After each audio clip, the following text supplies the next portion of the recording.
والسلام على سيد المرسلين وعلى آله وأصحابه أجمعين أما بعد فأعوذ بالله من الشيطان الرجيم بسم الله الرحمن الرحيم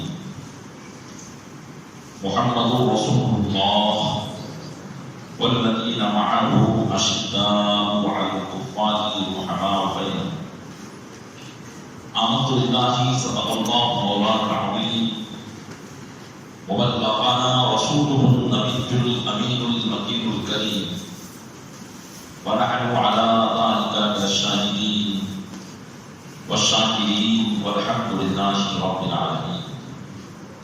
آج سب سے پہلے تو مراد آقا نامدار مدینے کے تاجدار دونوں عالم کے مالک و مختار ماہم پروردگار گلشن ہستی کی اپنی فصل بہار کے دربار گوہربار میں درود پاک کا امتحان پیش کے لگاؤ صلی اللہ سیدنا شفیعنا نبینا مولانا محمد والکرم والہ وبارک وسلم ایک مرتبہ اور درود پاک پڑھے تو صلی اللہ سیدنا شفیعنا نبینا مولانا محمد والکرم والہ وبارک وسلم گنبد خضرات کے تصور کے ساتھ پڑھنا اور پڑھے اللہ صلی اللہ سیدنا شفیعنا نبینا مولانا محمد والکرم منبع العلم والحلم والحکم والہ واصحابہ وبارک وسلم صلاۃ وسلام سرمدا دائما ابدا علیک یا رسول اللہ. الحمدللہ اور اشرف الاشجعی شیر خدا داماد مصطفیٰ حضرت مولائی کائنات علی مرتضیٰ رضی اللہ تعالیٰ عنہ کی بارگاہ میں خراج عقیدت پیش کرنے کے لیے حاضر ہوئے ہیں. اللہ تبارک و تعالیٰ اپنے محبوب صلی اللہ علیہ وسلم کے صدقے میں ہمارا یہاں جمع ہونا قبول فرمائے اور اس محفل پاک کو ہمارے لیے ذریعہ نجات بنائے.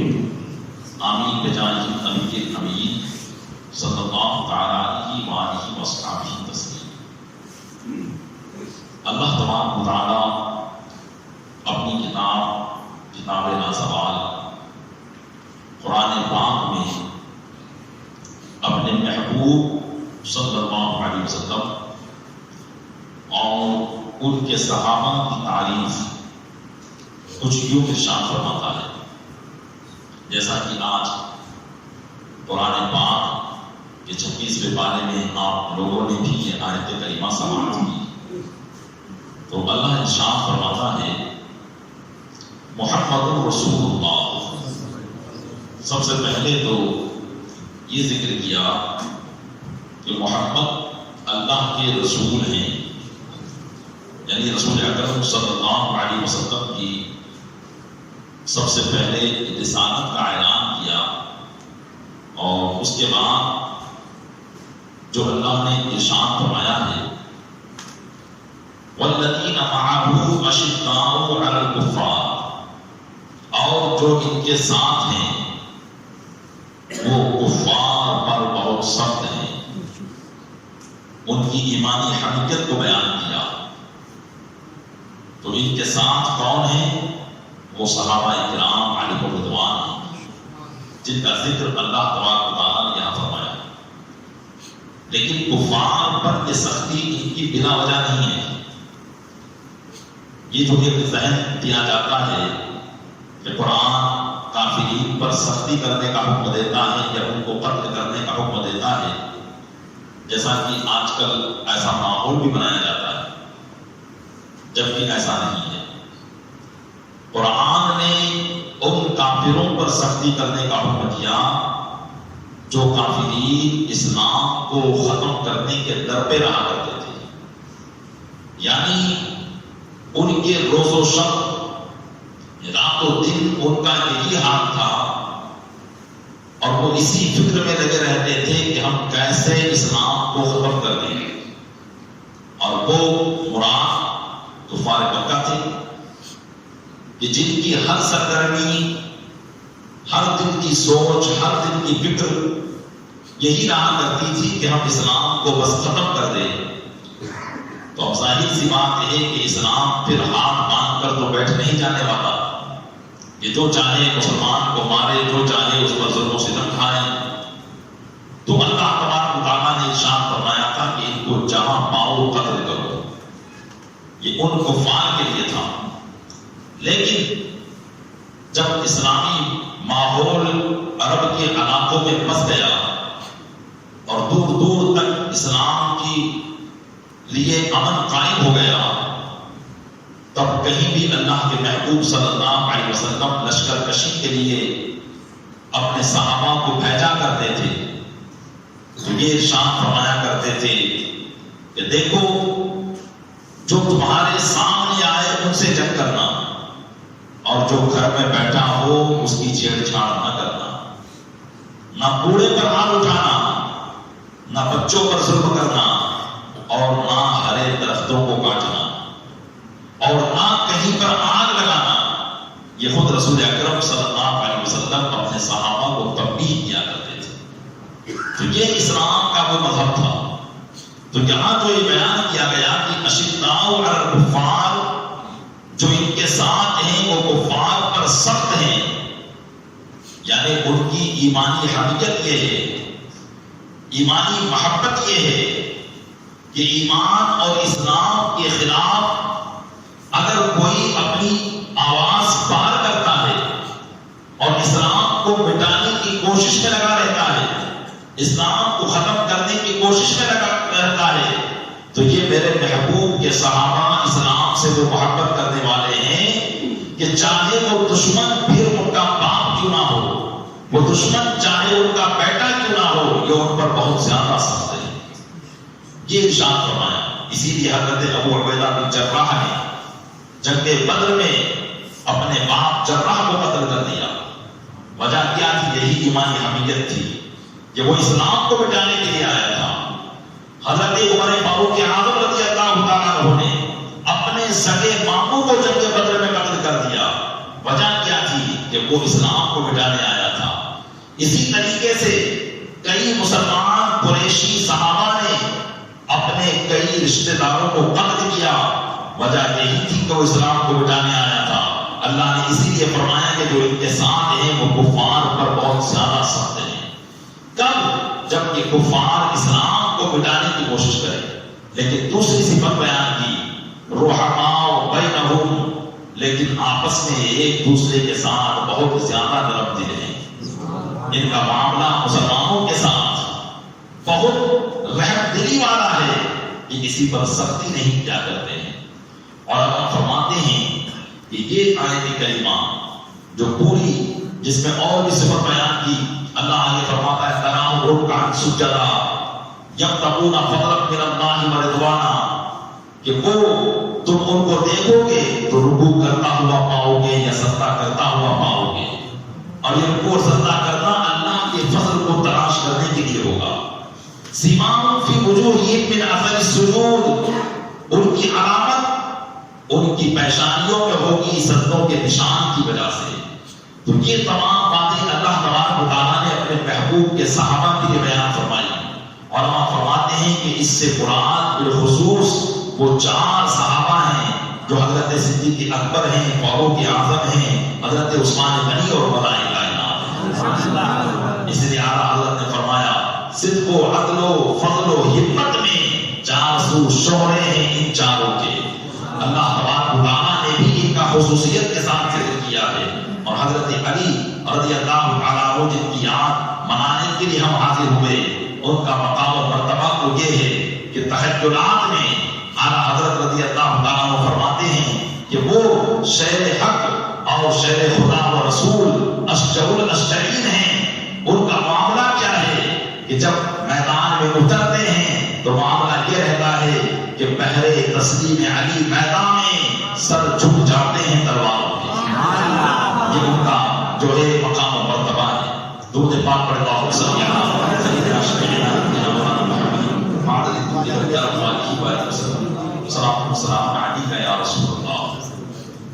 حضرت مولانا کائنات علی مرتضیٰ رضی اللہ تعالیٰ عنہ کے فضائل و مناقب سے احادیث مبارکہ مالا مال ہے۔ بہت ہی فضائل اللہ کے محبوب صلی اللہ علیہ وسلم نے آپ کو عطا فرمائے اور اپنے صحابہ کے درمیان بھی بیان کی، اور میں سے صرف ایک فضیلت مختصر انداز میں آپ کی خدمت میں پیش کر کے اپنی گفتگو ختم کروں گا، کیونکہ زیادہ وقت نہیں ہے، وقت تو بہت زیادہ ہے، لیکن ایک مسلسل جو ہے معاملہ چل رہا ہے، اس لیے مختصر ہی آج یہ بیان ہوگا۔ رسول اکرم صلی اللہ علیہ وسلم جب حجۃ الوداع سے واپس لوٹے تو مقام جحفہ کے قریب ایک علاقہ تھا جس کا نام تھا خم، اور اسی کے قریب ایک تالاب تھا جس کو کہتے ہیں غدیر خم، اور غدیر خم آپ نے سنا ہو یا نہ سنا ہو سکتا ہے کہ آپ سوشل میڈیا کا زمانہ ہے، آپ سبھی نے سنا ہوگا، لیکن شیعہ ایک زمانے سے عید غدیر خم مناتے چلے آ رہے ہیں، اور یہ چیز ان کو گھٹی میں ملائی گئی ہے، اور اس کی وجہ کیا ہے وہ بھی انشاءاللہ آپ کی خدمت میں عرض کروں گا۔ حضرت مولا کائنات علی مرتضیٰ رضی اللہ تعالیٰ عنہ کے تعلق سے جو آج جو ہے ان کی محبت کا دفتر کے اہل سنت و جماعت میں جو برائی پھیلائی جا رہی ہے، تاکہ وہ بات بھی ہمارے سامنے آ جائے۔ حضرت مولا کائنات علی مرتضیٰ رضی اللہ تعالیٰ عنہ کے تعلق سے رسول اکرم صلی اللہ علیہ وسلم نے اس مقام پر یہ فرمایا تھا جب کہ آپ حجۃ الوداع سے واپس مدینہ منورہ کی طرف لوٹ گئے تھے۔ سب سے پہلے تو آپ نے دعا کی کہ اللہ تو اس کا والی ہو جس کے علی والی ہو، پھر ارشاد فرمایا من کنت مولاہ فعلی مولا، اے اللہ جس کا میں مولا ہوں، جس کا میں مددگار ہوں، اس کے علی مددگار ہوں۔ رسول اکرم صلی اللہ علیہ وسلم نے یہ جزوی فضیلت اور خصوصی فضیلت حضرت علی رضی اللہ تعالیٰ عنہ کو عطا فرمائی، اور آپ کے لیے دعا بھی فرمائی، اور آپ کے ماننے والوں کو گویا کہ ایک خوشخبری بھی عطا فرمائی۔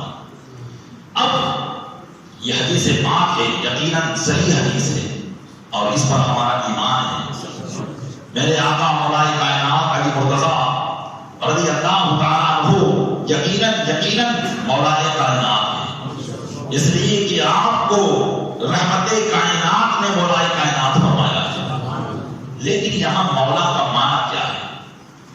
یہی مولا کے معنی سے بعض لوگ ایسا اس کا معنی فاسد نکال کر، پہلے تو صرف یہ وبا شیعت میں تھی، لیکن اب اس وبا کو اہل سنت و جماعت میں ڈالا جا رہا ہے، بالخصوص نوجوان جو سادہ ذہن ہوتے ہیں، جن کو دین کی زیادہ معلومات نہیں ہوتی، اس طرح کی باتیں ان کے ذہن میں ڈال کر حدیث کے غلط مطلب کو بیان کر کے اسلام کی تاریخ کا پورا نقشہ بگاڑنے کی کوشش کی جا رہی ہے۔ اسلام کی جو تاریخ ہے، اور وہ تاریخ یہی ہے کہ رسول اکرم صلی اللہ علیہ وسلم کی حیات ظاہری کے بعد جب اللہ تبارک و تعالیٰ نے آپ کو وصال عطا کر دیا، اس کے بعد سب سے پہلے جو خلیفہ بنے وہ افضل البشر بعد الانبیاء بالتحقیق حضرت صدیق اکبر رضی اللہ تعالیٰ عنہ کی ذات پاک تھی۔ اس کے بعد حضرت عمر فاروق اعظم، اور اس کے بعد حضرت عثمان غنی، پھر مولا کائنات علی مرتضیٰ رضی اللہ تعالیٰ عنہ خلیفہ ہوئے تھے۔ اور یہی اہل سنت و جماعت کا عقیدہ ہے کہ ہم اہل سنت و جماعت آج سے نہیں بلکہ صحابہ کرام کے زمانے سے سب سے پہلا خلیفہ حضرت ابوبکر صدیق ہی کو مانا کرتے تھے، اور پھر اس کے بعد فاروق اعظم کو، پھر عثمان غنی کو، پھر مولا کائنات کو، اور صحابہ کرام کے زمانے کے بعد ہی سے بلکہ مولا کائنات کے زمانے ہی میں کچھ ایسے لوگ پیدا ہو گئے تھے جو حضرت علی رضی اللہ تعالیٰ عنہ کے فضائل میں غلو کرتے تھے۔ غلو کہتے ہیں ایسی باتوں کو کہ جو ان میں نہ ہو اس کو بیان کیا جائے، اور یہ بھی ایک بہت لمبی چوڑی سازش تھی جس کو بتانے کا یہاں ابھی وقت نہیں ہے۔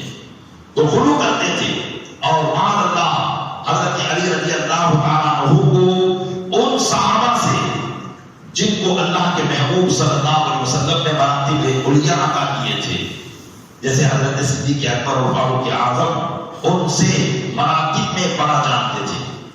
اور صرف اتنا ہی نہیں، بعض لوگوں نے صرف یہ اور یہ کہا کہ حضرت علی رضی اللہ تعالیٰ عنہ فضائل میں ان سے زیادہ ہیں. لیکن بعض لوگوں نے صرف یہی نہیں کہا بلکہ یہ بھی کہا کہ وہ فضیلت میں بھی زیادہ تھے.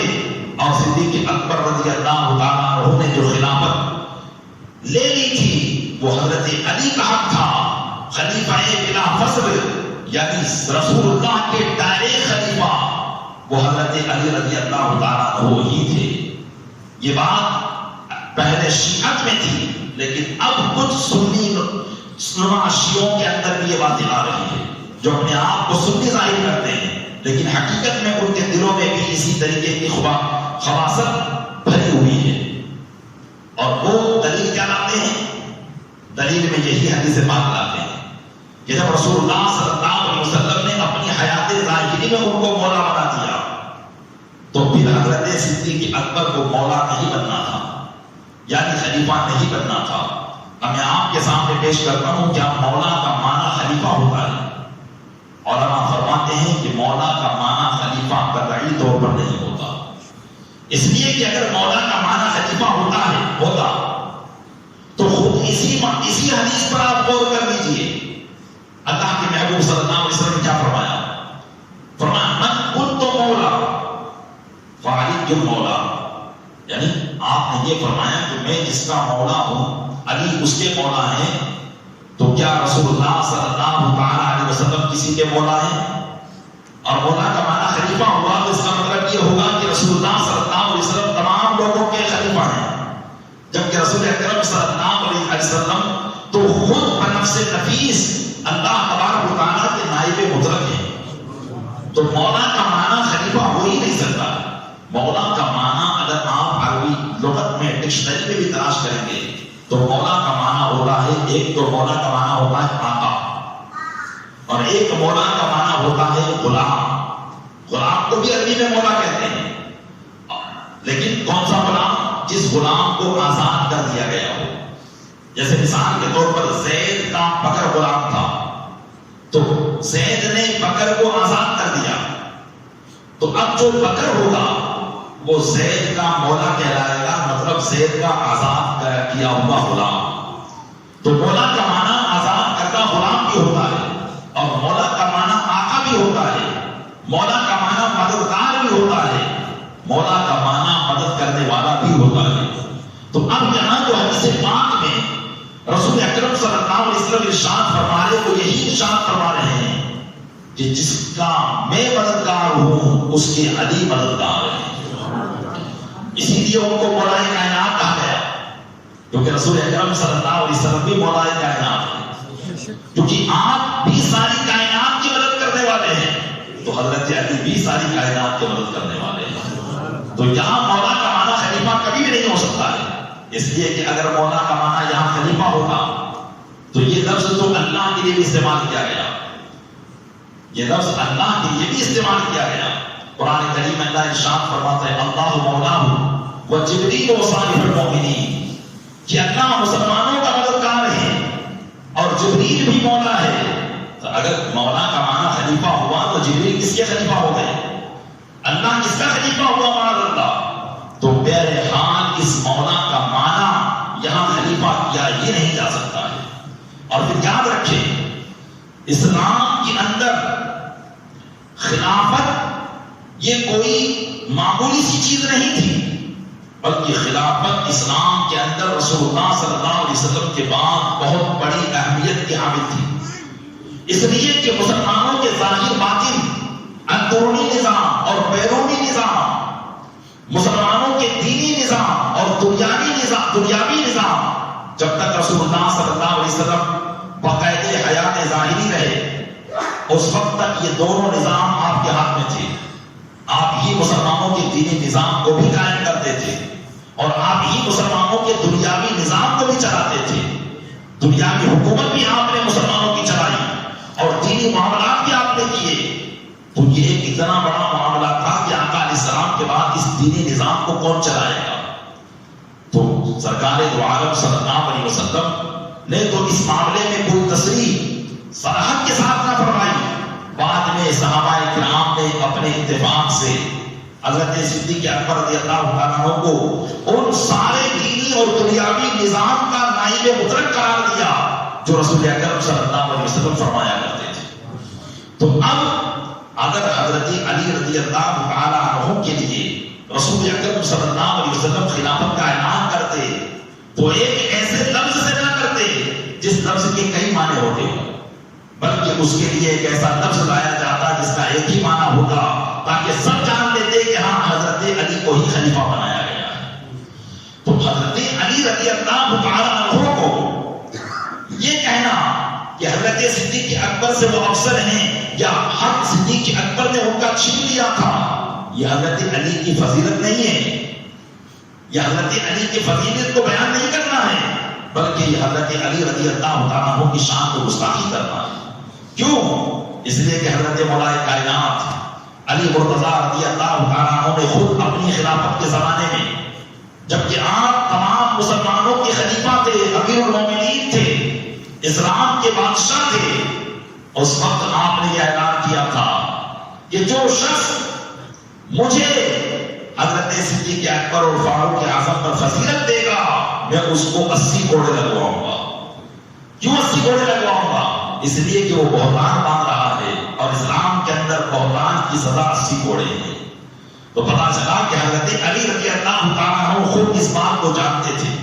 اور ایک روایت میں یہ ہے کہ مولا کائنات علی مرتضیٰ رضی اللہ تعالیٰ عنہ نے اپنی خلافت کے زمانے میں مسلمانوں کو جمع کیا اور ایک بات ارشاد فرمائی کہ رسول اکرم صلی اللہ علیہ وسلم نے مجھے یہ کہا تھا کہ علی تم سے 2 جماعتیں گمراہ ہو جائیں گی، ایک تمہاری محبت میں گمراہ ہوگی اور ایک تمہاری عداوت میں گمراہ ہوگی۔ تمہاری منزل حضرت عیسیٰ علیہ السلام کی طرح ہے، یہ جس طرح یہودی حضرت عیسیٰ سے دشمنی میں گمراہ ہو گئے، وہ حضرت عیسیٰ علیہ السلام کو قتل کرنے میں لگے رہے لیکن قتل نہ کر پائے۔ حالانکہ یہودیوں نے اپنے دل میں یہ بٹھا دیا کہ ہم نے قتل کر دیا، جبکہ انہوں نے حضرت عیسیٰ کو قتل نہیں کیا تھا، ان کے شبیہ کو قتل کیا تھا جسے اللہ نے اتار دیا تھا۔ قرآن کریم تو یہ فرماتا ہے وَمَا قَتَلُوهُ وَمَا صَلَبُوهُ وَلَٰكِن شُبِّهَ لَهُمْ، نہ تو یہودیوں نے ان کو قتل کیا اور نہ ہی یہودیوں نے ان کو سونی دی، لیکن معاملہ ان پر مشتبہ کر دیا گیا۔ تو معاملہ تو ان پر مشتبہ ہو گیا، وہ آج تک شک و شبہ میں پڑے ہوئے ہیں کہ اگر ہم نے حضرت عیسیٰ کو قتل کیا تھا تو ہمارا وہ آدمی جو گھر کے اندر گیا تھا وہ کہاں گیا، اور اگر ہم نے اپنے آدمی کو قتل کیا تو عیسیٰ کہاں گئے؟ اللہ فرماتا لیکن شبہ لہم، ان پر اجتماع ڈال دیا گیا ہے، وہ آج تک اسی فکر میں پڑے ہوئے ہیں۔ وہ گمراہ ہوئے، کس وجہ سے گمراہ ہوئے؟ حضرت عیسیٰ کی عداوت کو گمراہ ہوئے۔ اور دوسرا فرقہ جو حضرت عیسیٰ کی محبت میں گمراہ ہوا وہ عیسائی، کہ حضرت عیسیٰ علیہ السلام تسلیم کی اس دنیا سے چلے جانے کے بعد، یعنی آسمان پر اٹھا لیے جانے کے بعد، جب اللہ نے انہیں آسمان میں اپنے پاس بلا لیا، چوتھے آسمان پر، اور پھر قرب قیامت واپس نیچے تشریف لائیں گے زمین پر، تو عیسائیوں کا یہ عقیدہ بن گیا کہ وہ تو اللہ کے بیٹے تھے، اللہ نے معاذ اللہ ان کو بغیر باپ کے پیدا کیا، تو یہ اس بات کی دلیل ہے کہ وہ اللہ کے بیٹے ہیں۔ کبھی انہوں نے ان کو اللہ کا بیٹا کہا، کبھی خود حضرت عیسیٰ کو خدا کہا، تو حضرت عیسیٰ سے محبت میں عیسائی اتنا بڑھ گئے کہ وہ گمراہ ہو گئے۔ حضرت علی فرماتے ہیں کہ مجھ سے بھی یہی میرے آقا علیہ السلام نے کہا تھا، کہہ دو ایک فرقہ میری محبت میں گمراہ ہو جائے گا اور ایک فرقہ میری عداوت میں گمراہ ہو جائے گا۔ حضرت علی کی محبت میں گمراہ ہونے والا فرقہ وہ یہی رافضی فرقہ ہے، وہ یہی شیعہ فرقہ ہے جو ان کی محبت میں گمراہ ہوا، ایسا غلو کیا کہ کسی نے تو ان کو شیخین پر فضیلت دی، کسی نے اللہ کے رسول پر فضیلت دی اور کسی نے ان کو خدا ہی بنا دیا۔ شیعوں کے اندر ایک فرقہ جسے فرقہ مسیحیہ کہا جاتا ہے، یہ فرقہ حضرت علی کو خدا مانتا ہے، تو یہ حضرت علی کی محبت میں گمراہ ہوئے۔ اور جو دوسرا فرقہ جو حضرت علی کی عداوت میں گمراہ ہو گیا وہ ہے خارجی فرقہ، وہ ہے خارجی کہ جنہوں نے معاذ اللہ حضرت علی کو کافر کہا اور وہ ان سے ایسے دشمن ہو گئے کہ وہ خارجی ہو کر کافر ہو گئے، جبکہ اللہ کے محبوب صلی اللہ علیہ وسلم نے فرمایا تھا کہ کسی مومن کے دل میں ایمان اور علی کی عداوت ایک ساتھ جمع نہیں ہو سکتی ہے. جس دل میں ایمان ہوگا اس دل میں علی کی محبت ہوگی، اور جس دل میں علی کی عداوت ہوگی اس دل میں ایمان جمع نہیں ہو سکتا ہے. تو الحمدللہ ہم اہل سنت و جماعت وہ ہیں کہ جس دل میں ہم حضرت علی سے محبت بھی کرتے ہیں اور ویسی محبت کرتے ہیں جیسی محبت کرنے کا ہمیں حکم دیا گیا. ہم نہ ان کے مرتبے میں اضافہ کرتے ہیں نہ غلو کرتے ہیں. ہم انہیں مولا کائنات مانتے ہیں، ہم اپنے سر کا تاج مانتے ہیں، لیکن اللہ کے محبوب صلی اللہ علیہ وسلم کا امتی مانتے ہیں، ان کے داماد مانتے ہیں، اور ان کے خلاف خلیفہ بلا فصل نہیں بلکہ حضرت عثمان غنی رضی اللہ تعالیٰ عنہ کے بعد ان کو خلیفہ مانتے ہیں. پیارے اسلامی بھائیوں، حضرت علی کو ماننے کا مقصد اور مطلب ہی یہی ہونا چاہیے. یقیناً حضرت مولا کائنات علی مرتضیٰ رضی اللہ تعالیٰ عنہ کو جزوی فضیلتیں یعنی کچھ ایکسٹرا فضیلتیں اللہ کے محبوب نے وہ عطا کی جو کسی کو عطا نہیں کی. جیسا کہ علماء صوفیاء فرماتے ہیں کہ حضرت علی رضی اللہ تعالیٰ عنہ وہ ہیں کہ اللہ کے محبوب نے ان کو ولایت کا دروازہ عطا فرمایا. میری امت میں رسول اللہ صلی اللہ علیہ وسلم کی امت میں کوئی ولی ہو ہی نہیں سکتا جب تک کہ وہ حضرت علی کے دربار سے فیض نہ پائے. تو آپ کو بنائیں کہ کل اللہ کے محبوب صلی اللہ علیہ وسلم نے عطا فرمائی. اسی لیے سارے سلسلے چشتی، قادری، نقشبندی، سہروردی، یہ سارے سلسلے حضرت مولا کائنات سے چلے ہیں اور ہر سلسلے میں آپ کا فیض جاری و ساری ہے. تو یہ مولا کائنات علی مرتضیٰ رضی اللہ تعالیٰ عنہ کا مقام و مرتبہ ہے. اور بہت سی اور جزوی فضیلت، ایک جزوی فضیلت آپ کی یہ ہے کہ آپ نے اپنی لہب جگر نور نظر حضرت خاتون جنت کو آپ کی نگاہ میں عطا فرمایا، اور پھر حضرت خاتون جنت سے ہونے والی آپ کی اولاد کو اللہ کے محبوب نے اپنی اولاد قرار دیا. جبکہ انسان کا نسب تو چلا کرتا ہے وہ اپنے بیٹے سے چلا کرتا ہے، لیکن اللہ کے محبوب صلی اللہ علیہ وسلم نے آپ کو یہ فضیلت عطا فرمائی کہ آپ سے حضرت خاتون جنت کے شکم اقدس سے جو اولاد پیدا ہوئی انہیں اپنی اولاد قرار دیا، اور قیامت تک جو بھی اس نسل میں پیدا ہوتا رہے گا وہ خاندان رسول سے تعلق پیدا کرتا رہے گا. یہ حضرت علی رضی اللہ تعالیٰ عنہ کی جزوی فضیلت ہے. تو مولا کائنات علی مرتضیٰ رضی اللہ تعالیٰ عنہ کے فضائل و کمالات بے شمار ہیں، لیکن ان فضائل و کمالات کو ہمیں ایک حد کے اندر ماننا ہے جو حد شریعت نے ہمیں عطا کی ہے.